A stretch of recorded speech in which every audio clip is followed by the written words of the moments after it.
Y bueno amigos, espero que esté todo súper bien, súper marchando, súper relajado. Y vamos con un videito bastante express con dos cositas que no quería dejar pasar por alto para mañana retomar la actividad en el canal debido a que hoy, bueno, he tenido un poco de ocupaciones importantes y no había podido subir nada, pero creo que esto va a estar más que interesante para subir y no me voy a enredar mucho, repito, voy a tratar de despacharlo ahí rapidito porque no quería dejar pasar por alto estas dos cositas que me parecieron muy interesantes, además que ando un poco afónico, pero bueno, eso es irrelevante siempre y cuando uno tenga ganas de hacer algo por este Real Madrid. Les voy a pedir una cosa y es lo de siempre, que me acompañen hasta el final de este video y sin mucho más cuento, damos play.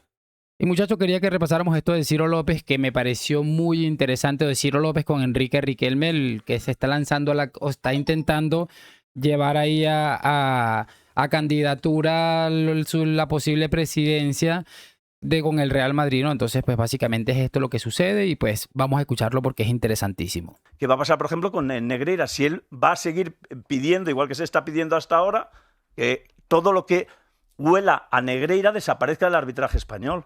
Yo si quiere le contesto. Preocupa al club desde que se salió de la Superliga. ¿El Barça? ¿Y antes?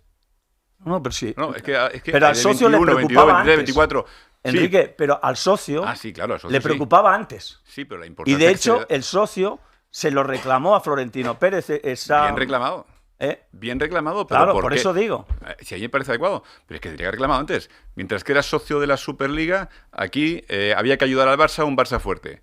Y había que ayudar en la financiación y los avales. Oye, es que me parece. Entonces, ahí sí que no. Ahí es otra de las líneas rojas. Oiga, es que eso. No sé, es un fraude. ¿Y sabe lo que va a pasar? Que por no haber apretado en aquel momento, es que probablemente se vaya de rositas. ¿No? Bueno, y ahora le damos el tono. Sí, es que probablemente se vaya de rositas. Por no haber apretado en el momento que haya que apretar. A ver, muchachos, ¿qué se puede decir al respecto de esto, muchachos? Mira, no puede ser muy florentinista. Yo creo que nadie más florentinista en este canal que yo, ¿no?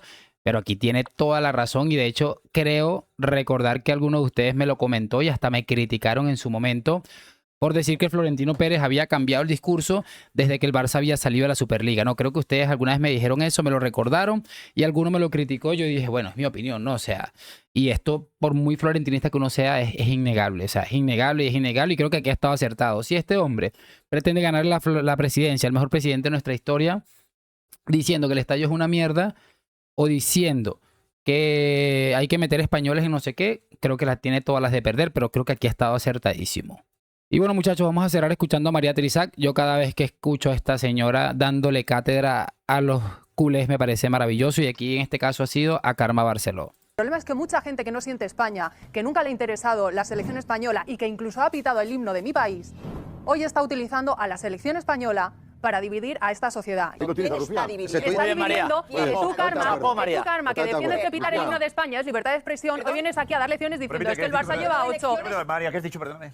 Que decía Karma que qué me está dividiendo. Y digo que a mí lo que me está dividiendo es que, por ejemplo, que Karma, que defiende que es libertad de expresión, pitar el himno de mi país, el himno de España, hoy se siente súper patriota y viene aquí y dice, hombre, es que el Barça lleva 8 jugadores y el Madrid lleva 0. Eso es lo que me divide. Que os ponéis la camiseta de España, que es un gran país, según os interesa. No, te va muy bien. ¿Celebraste el gol de Iniesta en el Mundial? No celebro los goles de la selección española. A ver, muchachos, es que es absolutamente demoledor y yo solamente quiero añadir una cosa porque, repito, ya estoy casi sin voz. Esta mujer es muy brillante, además de muy guapa, lo he dicho otras tantas veces, pero además de esa brillantez tiene toda la razón. Yo les hago una consulta, sobre todo a la gente de España que ve este canal, ¿no? ¿Ustedes se imaginan si Lamine Yamal fuera del Real Madrid con todo lo que ha hecho con la camiseta de Marruecos, lo del himno? ¿Ustedes se imaginan la que estarían montando? No lo llevarían, pero ni por equivocación a la selección, ¿no? Pero bueno, no sé qué quieren que les diga, me parece sencillamente maravilloso. Quisiera, por supuesto, escuchar sus opiniones en los comentarios y lo de siempre. Me van a dejar su like, suscripción. Gracias por acompañarme hoy, mañana y siempre a la Madrid. Nos vemos en un próximo video y chao, chao.